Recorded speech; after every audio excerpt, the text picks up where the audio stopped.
Ladies and gentlemen, welcome to episode 25 of the Jefé Sports Podcast. I'm your host, El Jefe, Jeff Hopkins, and today's episode will be a preview of the biggest game of the college football season. Clemson versus Notre Dame. It's the rematch. And joining me today will be Clemson offensive lineman, the notorious B-O-C-K, the Bock, Bocka Flocka Flame, Matthew Bockhorst. It's going to be a great episode. Let's go.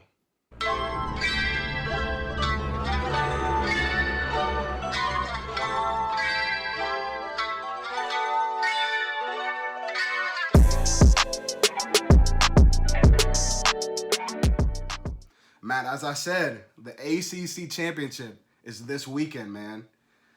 What is the mindset going into this game for the Clemson Tigers? Well, obviously, we didn't get the job done the first time. That's the blunt way to put it, and that's the cold, hard truth. And knowing that, we obviously have some things that we need to improve individually as an offense, as a defense, as a team. So there's different levels to everything, but we need to play better. And Notre Dame is a team that's talented. They deserve our respect. Their defense is very good. They're extremely well coached. They're going to go where they're supposed to go. And they played hard, and it was a great game. That's an instant classic right there that people will remember for a long time. But obviously, we didn't come out on the right side of that. So moving forward this week, we get the rare opportunity in college football to play them again and correct the things that need to be corrected. So I think everyone's excited. It's been a great week of practice, and guys have been excited. So Matt, how do you beat a team that does everything right? Yeah, I mean, I think it sounds cliche, but it's always comes down to running the ball and stopping the run, in my opinion. Obviously, I'm an offensive lineman, so a bit biased, but especially a heavyweight battle like this. I mean, if you can run the ball effectively and efficiently, I think those are the key words, and that really puts a strain on the defense. And then the defense has to make a decision with their back seven guys. All right, so now we got a run support, and now they're vulnerable over the top for the pass. So we, last game, pretty obviously did not do a great job really on either side of the ball, stopping the run and running the ball.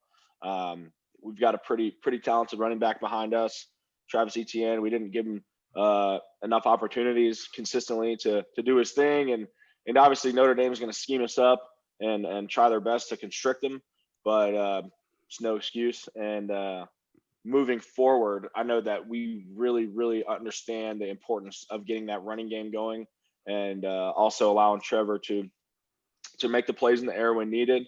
DJ did one hell of a job when we played him the first time. I mean, for a true freshman kid to be able to step in and play at that level is pretty incredible. So I know that's kind of an emphasis this week, is just really, really, really working on those run game techniques and kind of getting back to the basics, because in a game like this, you really need to be technically sound.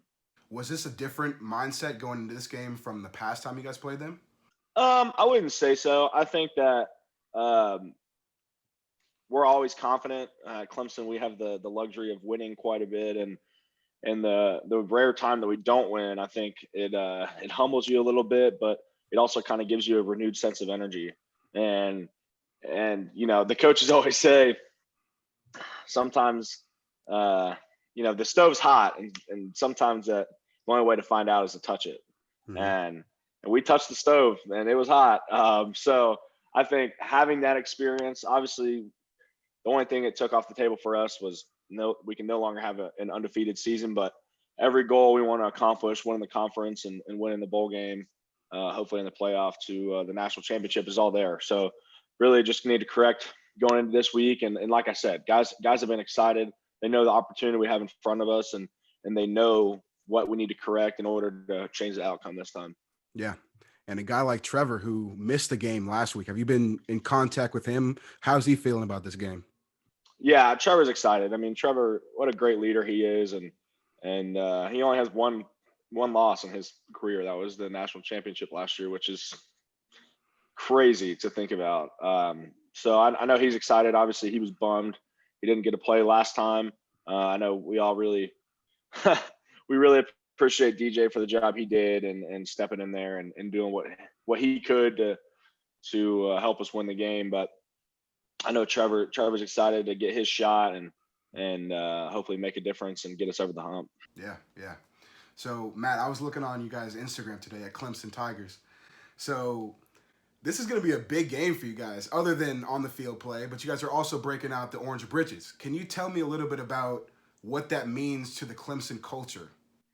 Yeah, so when Coach Sweeney became the head coach here, there was kind of some things that he obviously wanted to change within the program. And one of the things that involved was actually the jersey combination. So he kind of felt like a lot of people were emphasizing what jersey they were going to wear that week, and everyone was worried about what color. Was it going to be orange or purple or white, or what color pants? And everyone was concerned about that, and when they really should have been concerned about playing the game. And so his rule has ever since he became the head coach has been very simple. We're going to wear either, if we're home, orange jersey, white pants. For away, white jersey, white pants.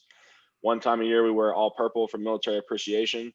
And the Orange Britches are worn when we're playing for a championship. So we wore them last weekend, even though we weren't playing for a championship. It was to get us to the ACC championship.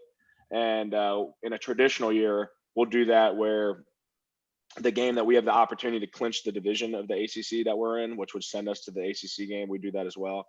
So, and then moving forward, the ACC game and whatever bowl opportunity we get, the Orange Britches will be worn. So I think it's kind of an added motivator, if you will. Guys know that you have to earn the right to wear the Orange Britches. And so to get the opportunity to do that and and pull one out is what we've been working for all year. So, Matt, I kind of want to put you on the spot here. So, big game. What are the 3 keys to victory for the Clemson Tigers this weekend? I'm going to say running game on both sides of the ball. Second thing, turnover margin. We lost the turnover margin last game. Makes a big difference. Kind of spotted them 10 points there and finish. I think that we took them to double overtime, but they finished. And that finish is a huge culture in Clemson. Finish the rep, finish the run, finish practice, finish. And typically, if we have the opportunity to take a lead in the fourth quarter, we have a very heavy win percentage, and this time we didn't win. And so those are the things that we're going to emphasize and try to make sure that we do right this time and correct. The turnover margin is a huge indicator of who will win the game, especially in a game that when you have teams that are similarly matched on a talent level. So those are key aspects, and I really think that's what's going to be the difference in the game.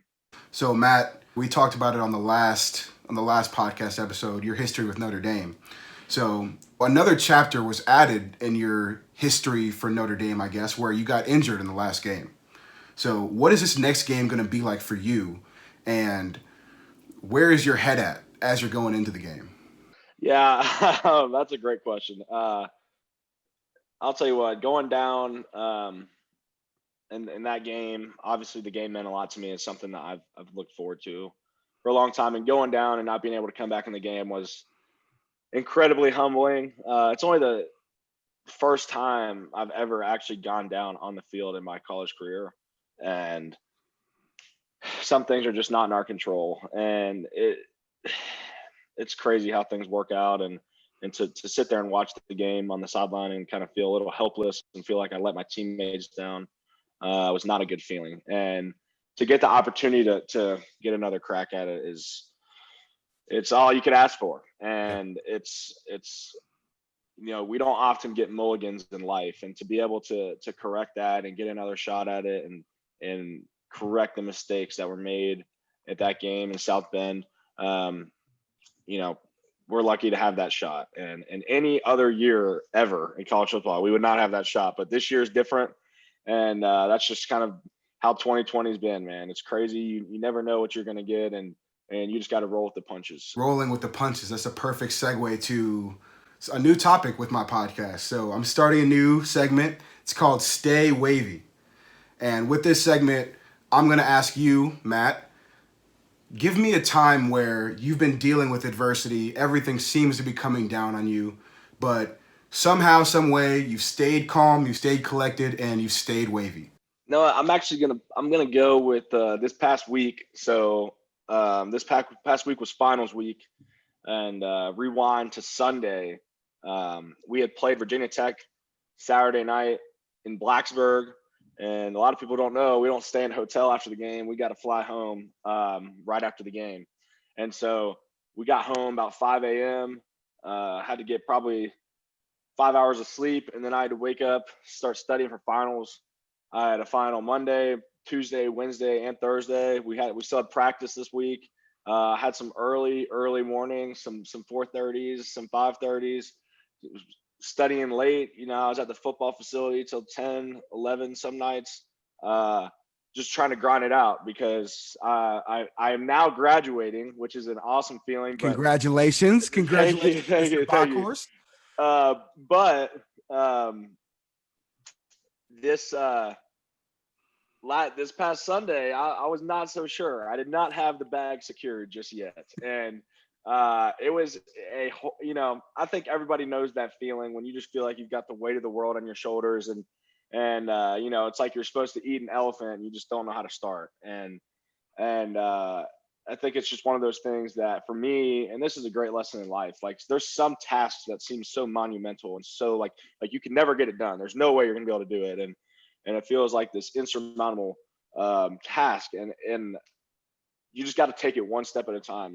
You'll never be able to finish it if you never start. And so just being able to do that, and then also just the discipline, because sometimes it can feel discouraging and you just want to give up and just say, screw it, I'm done.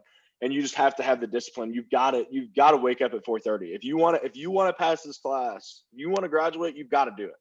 You got to stay up late. And then you know what? After you take that test, you're going to go lift weights, and then you're going to go practice. And you know what? It's not fun. And you're tired and your body hurts. It's December.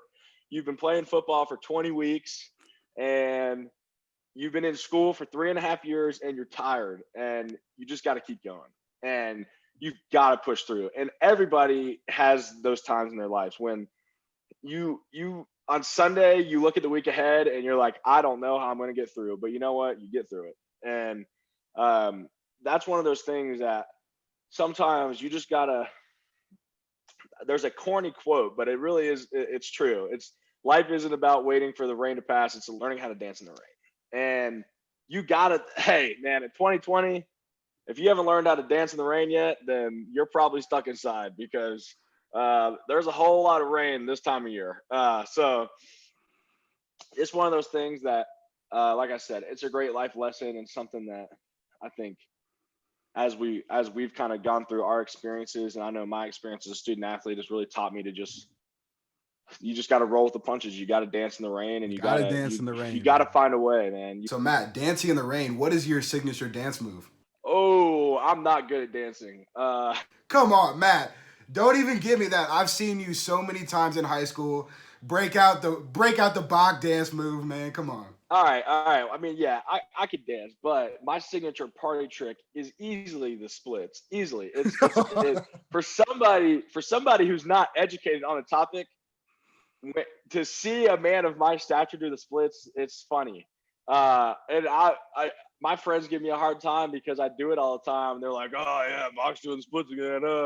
But you know what? It's so funny. And back when I was courting young ladies, they thought it was funny too. So, but dance moves, I don't know, man. I'll tell you what. This is my 4th season in a college locker room, and we got some dudes that can freaking dance, bro. And I'm just so intimidated. Like, dude, I could not dance. I would love to see you and Dabo just get in the middle of the circle one time and just hit the splits. And I want to see Dabo. I want to see him do a dab. That's the only thing he knows. That's all he knows. He loves listening to Pipe It Up and hitting the dab, and he doesn't even know what that song's about. So we'll leave it at that. he hears the term "pipe it up" and he does this like his pipes. And I'm like, bro, it ain't that pipe, partner. Oh, Dabo, man, we love you, Dabo. We love you. Oh yeah, that's such a dad move right there. But yeah. Well, Matt, before we wrap it up, I want to give you a chance to give your shout outs. Like you said, you've been through a lot and you're only at the beginning of your journey. Is there anybody that you want to shout out that has helped you to this point? Oh man, this is a great opportunity. I love doing this. I think, quick aside here, I think this is important for everybody. They say, give your flowers to people before they pass. And I think that is something that is not done enough of. And so who should I shout out? You know what? I'm going to shout out my boys who know about it from day one, the Cretans crew. Yes, sir. We talk every day, fantasy football, what we're all doing at our different schools, about St. X from high school days and all the stupid stuff we used to do. And you know what? It's one of those things that I'm really thankful to have a friend group of guys that are going to be lifelong friends. And that's important. And sometimes everybody has people that come in their life and go, that's just kind of how life goes. But to have a group of friends that you're going to talk to for your entire life is not, you don't see that very often. So I just want to say to all you guys, I appreciate you guys. Keep grinding. We're all going to, hey, I'm graduating. I know my boy Sean's graduating. Hey, we're all coming to a crossroads, man. We got this whole year coming up is going to be a lot of special things happening. So I'm looking forward to see where everybody goes and what everyone's next season of life looks like. Oh yeah, man. I can't wait, bro. It's about to be, woo! It's a journey, but we're just getting started, man. I love it. We're just getting started. Well, Matt, thank you so much for coming on, man. Good luck this weekend. Go kill it and bury one of those Notre Dame guys in the dirt for me. All right, bro. Much love. As always, I appreciate it, and I'm sure we'll be in touch. Hell yeah.